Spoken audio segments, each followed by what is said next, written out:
Once again, my name is Anand, and thank you for joining us today. So starting off, we're going to be discussing a few things in today's webinar, starting with understanding the importance of a eMAM system, and then we will talk about the different types of storages and the archives, and how eMAM can be a great fit in those storages. So at the very first, we need to dwell a little into why is eMAM even required? I'm sure as customers, as system integrators, partners working with different users and different organizations, you're going to notice that some organizations would need a eMAM for every little thing. And while some others, the smaller ones, may not ever use a eMAM system and just continue putting some data into all kind of different storages. So let's try to understand what benefits does a eMAM bring in. The first one being, it enables you to stitch your broken workflows into the streamlined automated system wherein the content movement is not happening through unmonitored folders and people downloading assets and taking them out of the system, but in a very secure way from one process to the other. And at the same time, keeping all the content centralized into a centralized repository while managing all the different versions. Now, I'm sure in production, all of us have already seen final 1, final 2, final 3, final, and so on. And that, the saga never really ends. What we, with a eMAM system, bring in is a much better way of versioning, making notes around each version with the changes, keeping a track of who made the version, and by that virtue, figuring out which is the last and the approved version. And that also gives you then capability to go back and delete the old versions and keep a tab on the redundancy of assets in your storage. Of course, remote access is something 2020 taught us so deeply that most of the organizations today have set up infrastructure to have remote access for a continued operation, which probably was not present in the earlier days. But with a eMAM system, remote access and alongside permission management come as the included package, enabling you to manage the content remotely, to preview it remotely, and yet have a very defined permission management and who can see it, what they can see, what they can do. Now, of course, in this process, when you are managing the content in a very organized fashion, the storage optimization also comes in as a very natural process. Reduces duplication, as I mentioned before, which brings in a very direct cost savings. There was a study done by a few storage organizations, I think about 5 years ago, which revealed that about 25% at the minimum, not the maximum, 25% at the minimum is the duplicate data in almost every organization they studied. Now imagine if you bought a storage for $50,000, then right out of the gate, you've wasted some odd $15,000 on duplicate data. And that, with the eMAM system, can be a direct cost saving. And let's not forget the savings in terms of the hard disk replacement, because you are using the storage in a more optimized way, on power, etc., reducing complexity. And then you can do metadata. You can have a human metadata or an AI tagging, and with the help of metadata, then you can do advanced searches. With a few partners, eMAM also supports now natural language search, which makes it very easy to go back and find the content you have in there from a decade ago very rapidly. Not just the content, but the very piece inside a footage where you're looking for a particular frame or a particular 5 seconds. That is the power of metadata. Moving on, security and compliance are one of the major benefits for a eMAM system. As you would know, most of the media organizations in particular and the corporates are very much concerned about data security. Data, of course, is a new capital. Data is a new gold. So you got to be very careful about who's accessing your data. Are you compliant with the recent most standards? And these are things which eMAM system brings in inherently. And by virtue of all these factors, adding scalability, it just becomes a future-proof system, because if the system is then configurable, adaptable, and scalable, then you're ready to deal with what the future has to bring in terms of changes. Now, speaking of cost saving, you could also move the content from the, we're going to discuss this a little later, but on a primer level, you can move the content from the expensive nearline or the production storage to a long-term storage. Not only is it going to save you money on the storage, but it gives you added advantage of having a duplicate copy of data in a much organized way, not running the risk of losing data. And of course, that clearly brings up the digital preservation. Now, I'm sure a lot of you have been in a situation where you're trying to preview a video, which is sitting in the office while you're outside or at a client site. And probably the easiest way you would have gotten to is do a WeTransfer, do a Dropbox, put it on a Vimeo, put it on a YouTube, all of them being highly insecure and in a very clear way, also violating the compliance and security guidelines. Now with eMAM, we let you build the proxies for all the content which comes up and give you the power to preview this content, whether you are at a client site, at a trade show, or whether you are in almost at the airport to board a plane and you log on and you're able to preview that content, or whether you are a remote user working from home trying to do an edit from a mezzanine copy. All of that comes possible with a eMAM system. So that was a primer on why a eMAM system is important and required. Very quickly, we will move on to the next phase or the next session of the webinar, which is about talking about different types of storages. We will talk about the production storage to start with, then move on to the nearline, and then we will talk a little on the archive storage as well. And as I said, meanwhile, if you have any questions, please put them right in the questions widget, and we will pick them up at the end of the webinar. All right, so getting to the interesting part. What is a production storage?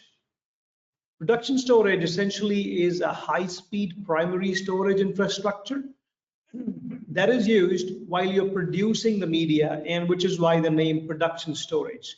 It would be largely used for real-time editing, for rendering, compositing, for live production, because when you are recording live media, you need a very high throughput for all that media to be channeled into a storage. Likewise, when you are editing, you need a very high speed storage to connect to and to be able to access the media on the edit system. So performance becomes a very important aspect for the production storage. Users should be able to stream in the high resolution media, and let me remind you, high resolution media can be easily up to 100 megabytes per second. And if you would turn that into bits, you're looking at probably a gig per second for an HD content very easily. And if you're going 4K, don't even ask the throughput you would need. So performance, reliability are very key factors for production storage.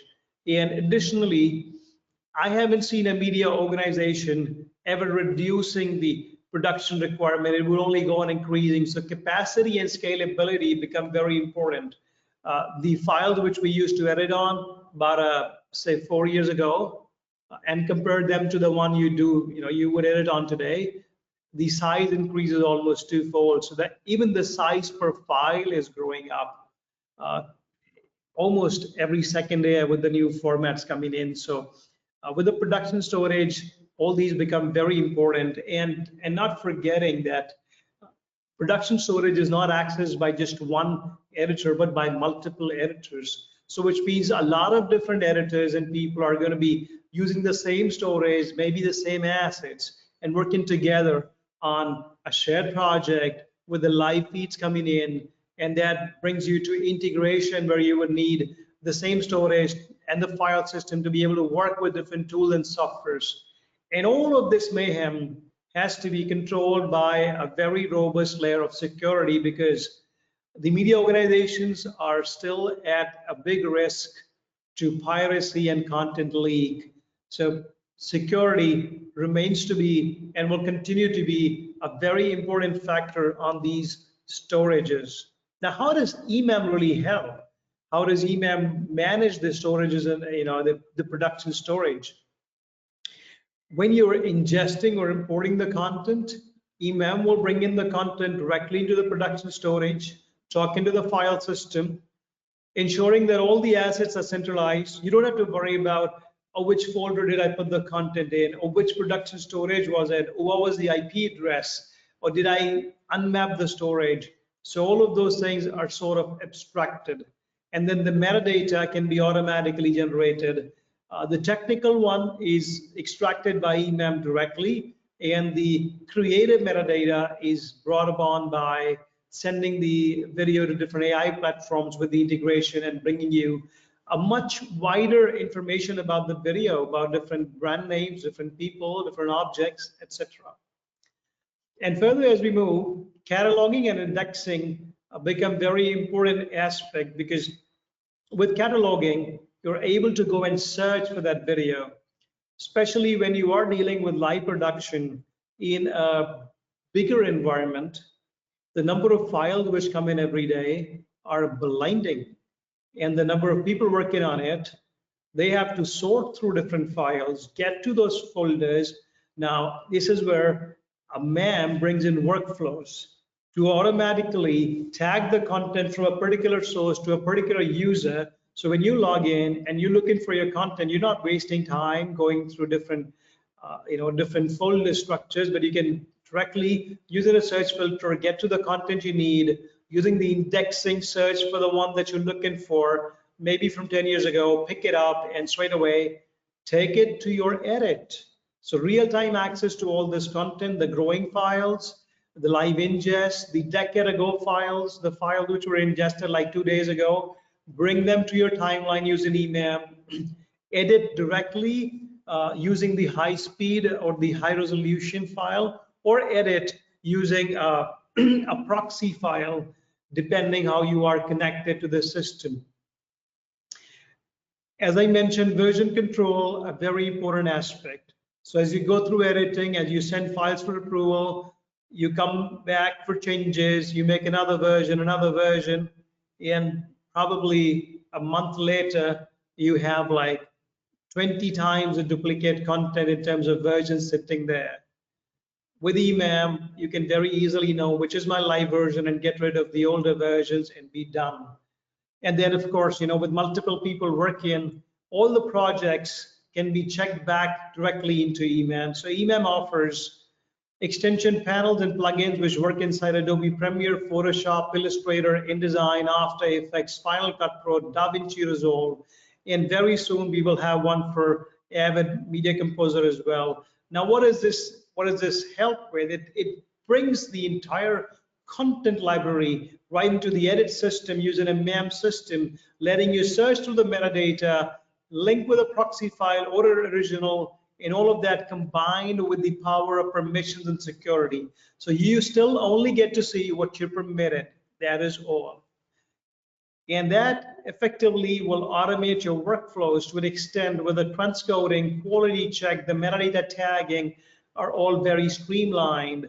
The moment you bring the content in, it is picked up by virtue of a profile or a workflow and sent in directly, almost immediately, for the next steps to do transcoding, to be sent for an approval, or maybe a backup copy or one copy sent to a disaster recovery site without even a manual intervention.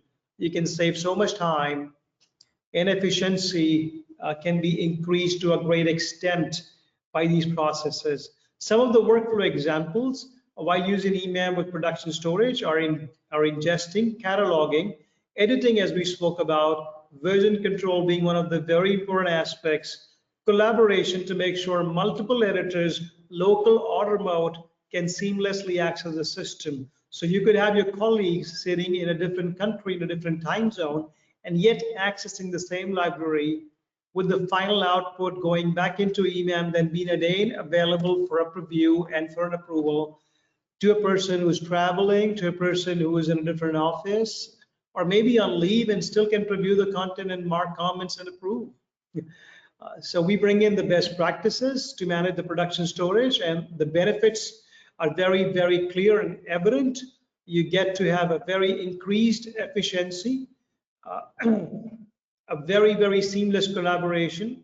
Particularly for efficiency, we have seen organizations benefiting in terms of 40 to 50% on their efficiency levels, in terms of production output per employee per day, in terms of the storage savings from the existing storages they had, in terms of cost savings by moving content between different storages, and also by adding a lot of flexibility to be able to access content much more rapidly, and all of that under the gamut of a very secure system. Now, when you bring in eMAM with a production storage, it lets you run a few best practices, few of them being the metadata management. So all the content can be metadata tagged by using different kinds of metadata fields. As you can see on the screen, these fields can be of different variety. They can be text, they can be list, multi-select, button, integer, date and time, time code, and you can do regular backups. And of course, you can do access controls on who can see what, combined with the power of workflow automation.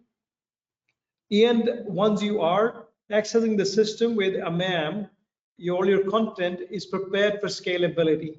So you have that immense power to go on increasing the content as you need the storage, the processing in terms of cloud or on-prem without disturbing the existing system and the infrastructure. And of course, with the system comes in training and support to get you guys all empowered to deal with the system better. So moving content from different storages into low-cost storage, saving money on that, having different user groups to do permissions, and of course creating workflows. And all of this is a UI-based activity. We're not talking about lines of code, an engineer sitting in your office writing on a black and white screen to get you up and running. No, it's very simple.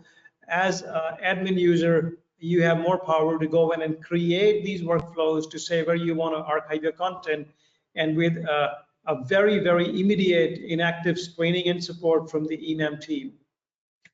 So moving right along, we're going to talk a little on the nearline storage now. Again, any questions, you can put them in the questions widget. We will pick them up at the end of the session. And if anybody has trouble listening to the audio or looking at the screen, please do let me know. All right, so managing files on the nearline archive. Now, what is a nearline archive? Let's think of the production archive as a checking account, a current account, which is not going to bring you any interest, but the money in and out can be very fast. Throughput is amazing. A nearline archive can be thought of as a savings account. Can bring you some savings, of course, the interest, but the speed may not be as fast, but it's not too slow either. It's not a fixed deposit.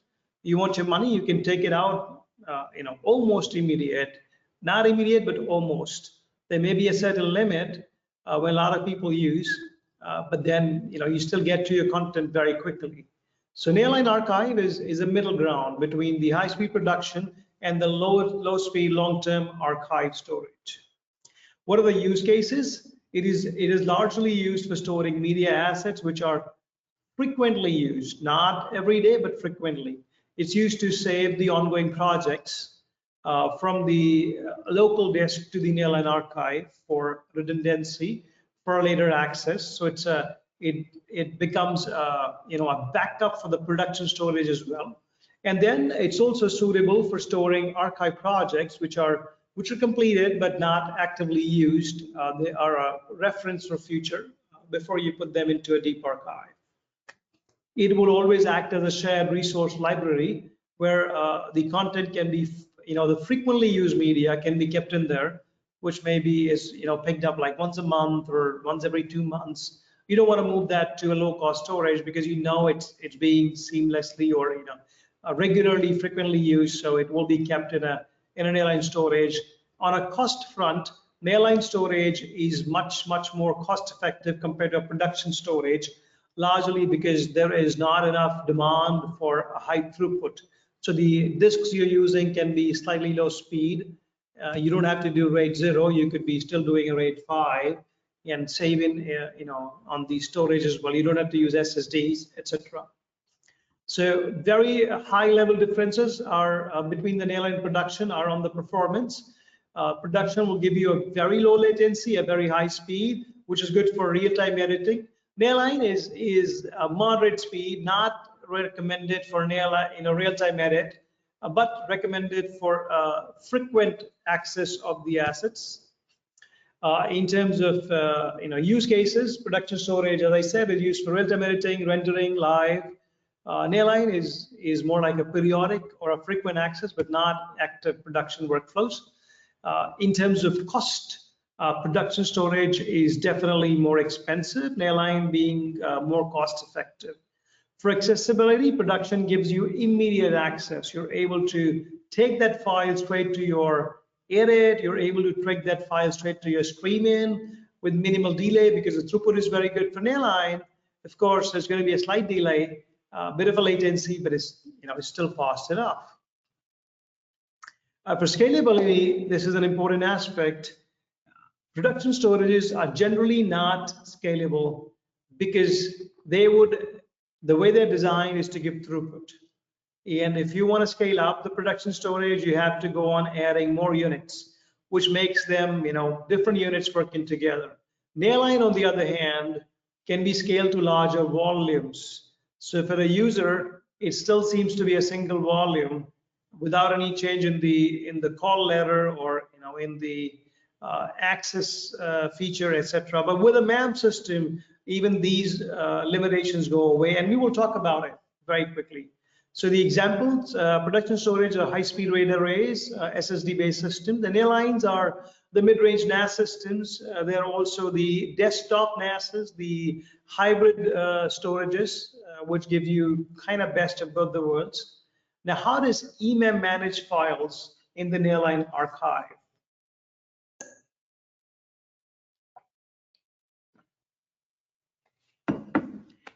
With eMAM, it facilitates the ingestion of the file directly into the nearline storage without users having to worry about what folder and what IP address file is going into. eMAM will take care of giving permission for storing the file, for indexing the file, for saving the file into these storages, for adding metadata, as we spoke about in the production cycle, and also automating workflows about when a content comes in, who is supposed to be assigned to the content. Maybe a proxy has to be made. Maybe the content has to be sent to the archive immediately and a mezzanine kept for the editing. Let me give you an example of a DPX situation. So let's say you were dealing with DPX files. Now, typically when DPX files comes in, they're not used for editing straight away because you would prefer to use a MES copy, which is a ProRes 42 for edit. So eMAM will pick up the DPX copies, the entire movie, create a mezzanine copy, create a proxy copy, and provide the mezzanine proxy on the nearline or production storage while moving the DPX, which is again a very big size and a massive file, into the archive storage, saving you a lot of money, saving you a lot of complexity without having to use an edit or a transcoder to do that manually, but in an automated fashion. Now that is just one example of an automated workflow. There are so many more, which could be transcoding, which could be quality check, which could be metadata tagging. And then imagine a situation where you're looking for a piece of content which is sitting in a nearline archive, but it has to go to production. You don't really have to go and look for the folder and take the file out and then copy to production. You simply have to go to eMAM and click on a workflow button, which will be retrieval. It will pull the content out of the archive and place it right in the production storage, from where your edit system can actually simply drag it and ingest it to the sequence and start working on it. That's a whole lot of saving And if you put it together with the search features, you go in and you search for a file which was maybe a shot of a president of maybe a leopard which was shot like 10 years ago out of your library, which is sitting in a deep archive. You search for that, you preview that because eMAM permits previewing the files in the archive, and you click on a restore, and or not even restore, you simply are in your edit system and you say, I would take this original copy to my timeline import, and in that process eMAM will go to the archive, take the file out, make it available, and make it directly available then into your edit system. Now imagine the other way around, the editor has to go to a library and look for both of them have to look for the file, spend half a day, and then maybe find the file, and then in a very unsecure manner, pick up the file, move it to the edit through folders with a risk of losing the file or getting pirated or copies done. Now with eMAM, all of that problems simply go away.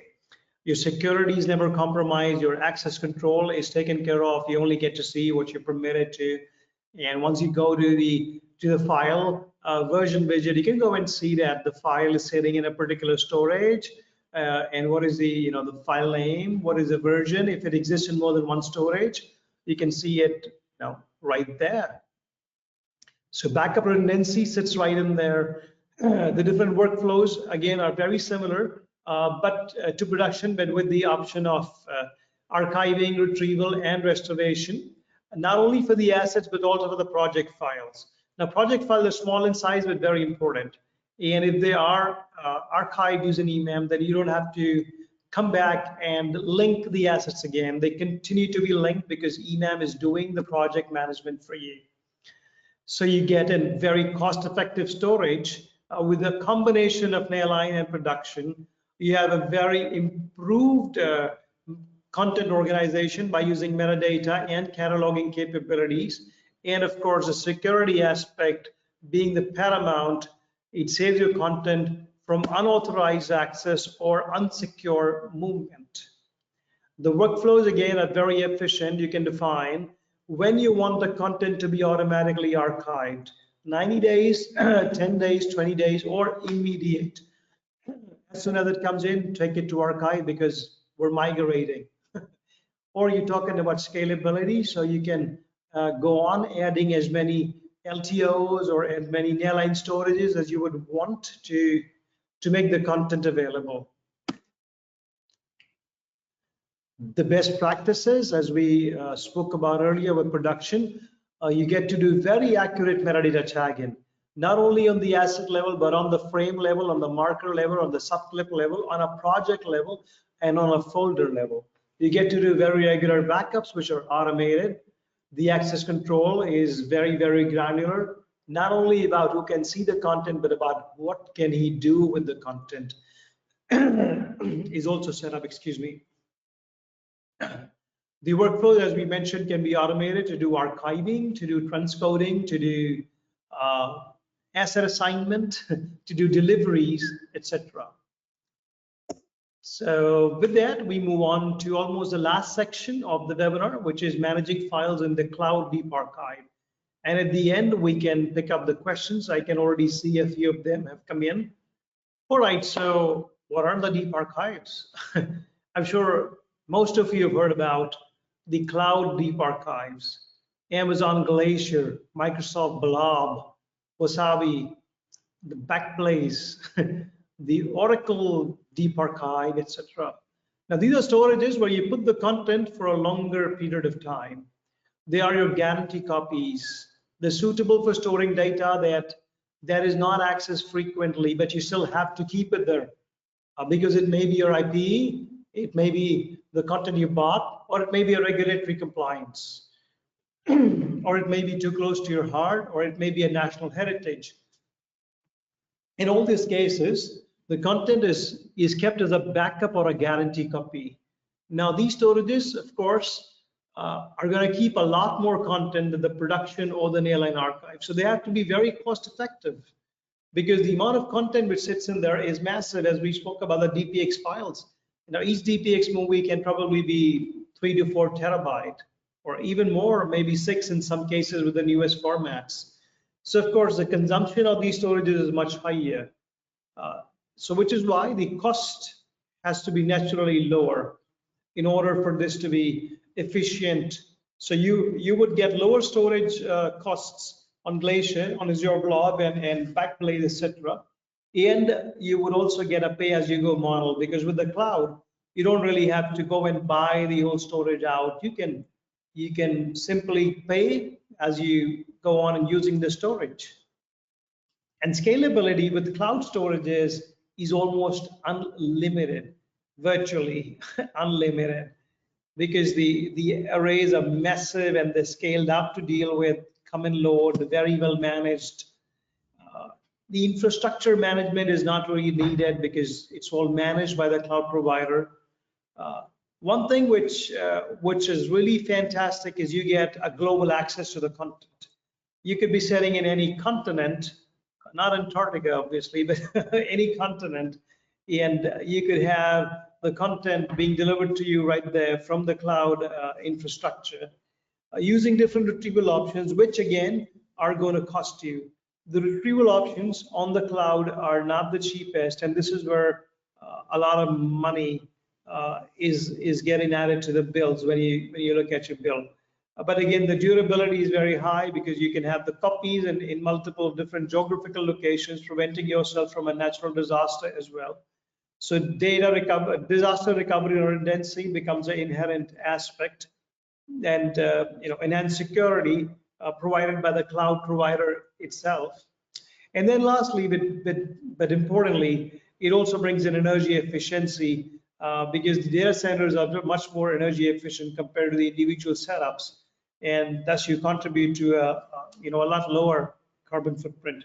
And it also lets you optimize your resources by only paying for what you are using, and not the whole stack. Now, how does eMAM work with the cloud deep archives?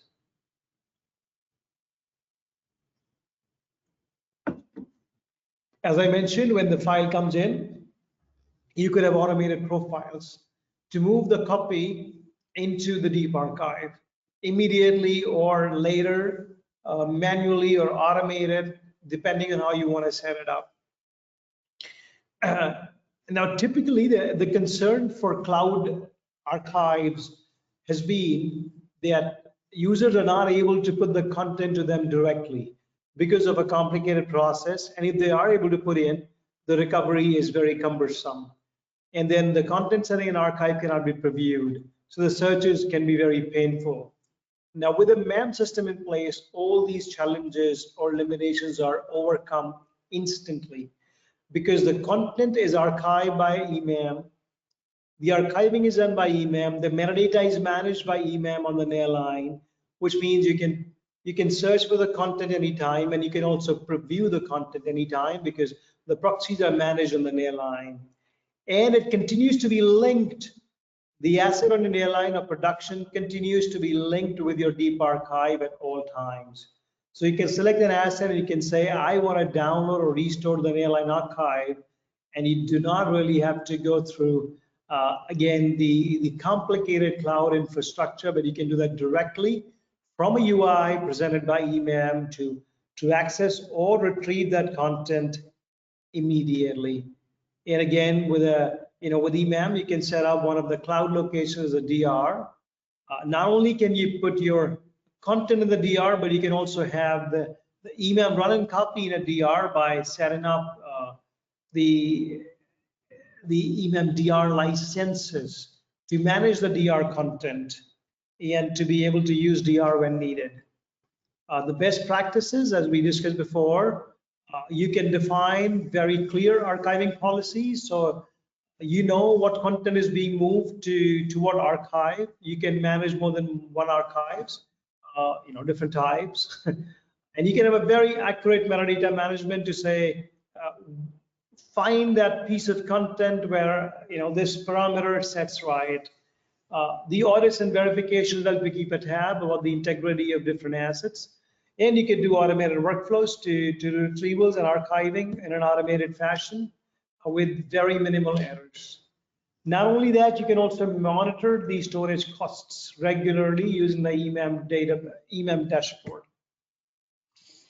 Now, moving a bit further from the cloud archives to the LTO libraries.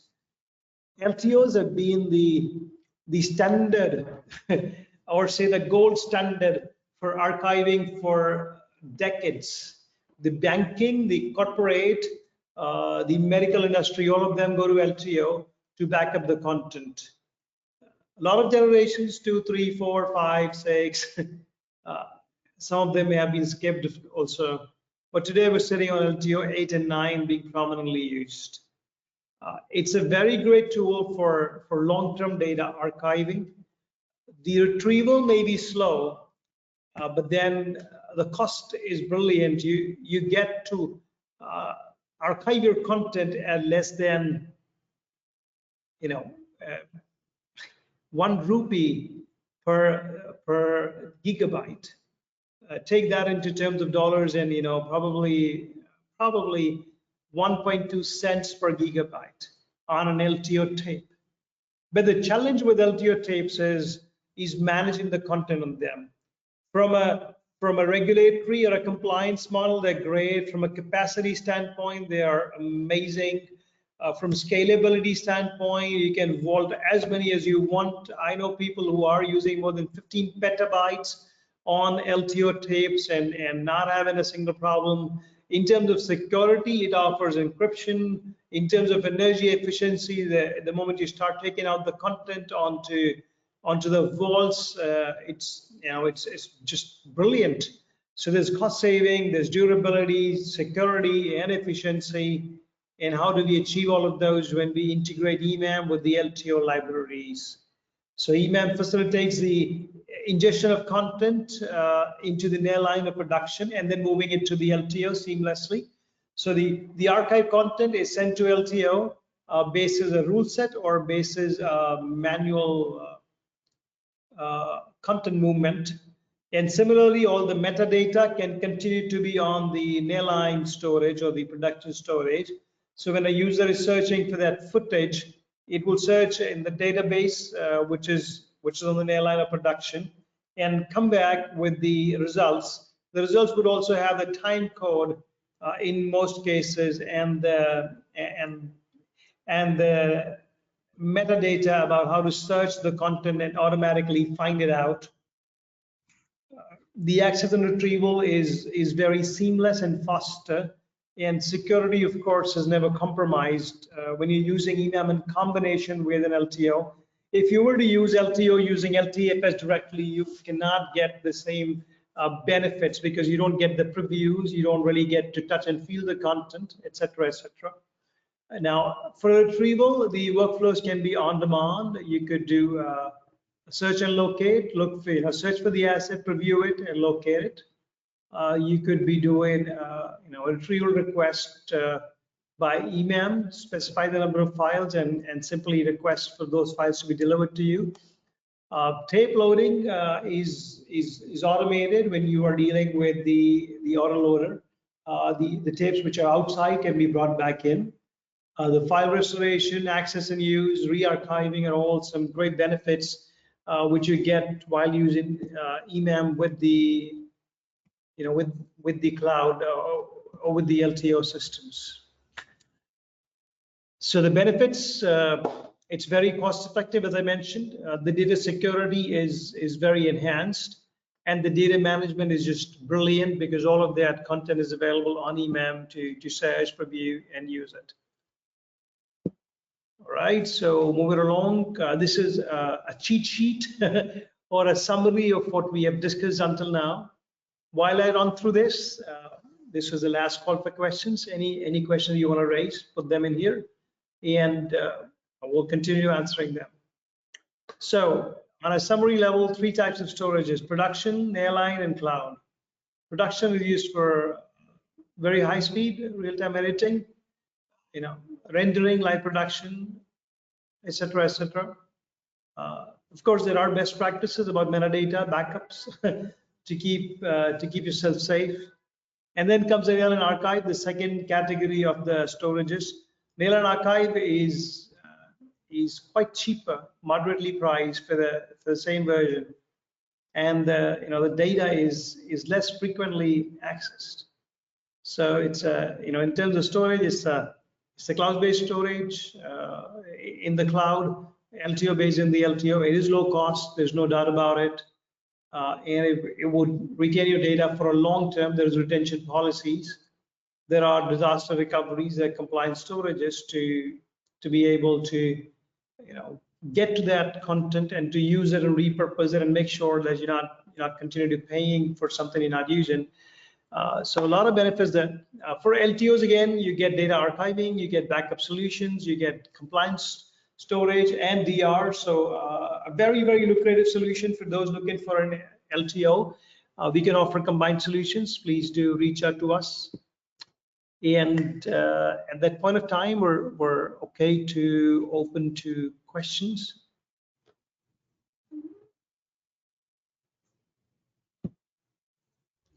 Okay, I see that there are some in the questions widget. Let me quickly answer those while I wait for other questions to come in.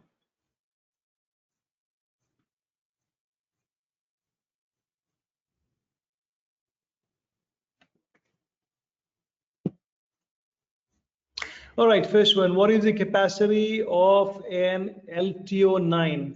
So a LTO9 tape in an uncompressed model, which is generally used for media, offers up to 18 terabyte of storage. Okay, I hope this answers. Thank you. Can a user do remote editing for production storage? Yes, as we mentioned before, production storage can be used to keep proxies as well, which can be then accessed for a remote edit by the different users working remotely. How can we restore an archived content using eMAM? Very well. So archiving or restoring using eMAM is very simple. You would simply go to an asset or a category and click the option and say restore. Now you can restore an entire library of assets, which could be like a whole folder, multiple folders, or you could just restore a single asset. And you would get the same capability through the eMAM archive option as well. Okay, can we preview the videos of archive content? Yes, indeed, that's a great feature with eMAM. For all the content that has been uploaded, you're able to preview the proxies, even though the content is into an archive. All right, well, that brings us to the end of the webinar today. Thank you so much for joining in. Before we exit, I see just one more question. What about project management and bin sharing in shared storage? So thank you. And very interestingly, when you are using eMAM and you're working on a project, you would check the project back into eMAM. So a copy of the project and your bins will be saved into eMAM in the shared storage. And when you log in from a different machine, you can import the same project with the same timeline, same bin, everything on a different machine and start editing straight away. So, project management brings in with eMAM, brings in a lot of conducive features for edits which are maybe local or remote, but they're being used by multiple editors. I hope that answers the question. So we will pause for just one more minute and wait for any question. And if not, then we will call it a day.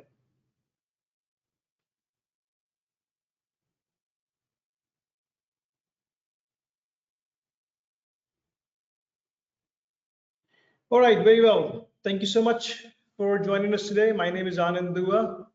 It was a pleasure hosting the webinar for you today. Thank you. Have a great day.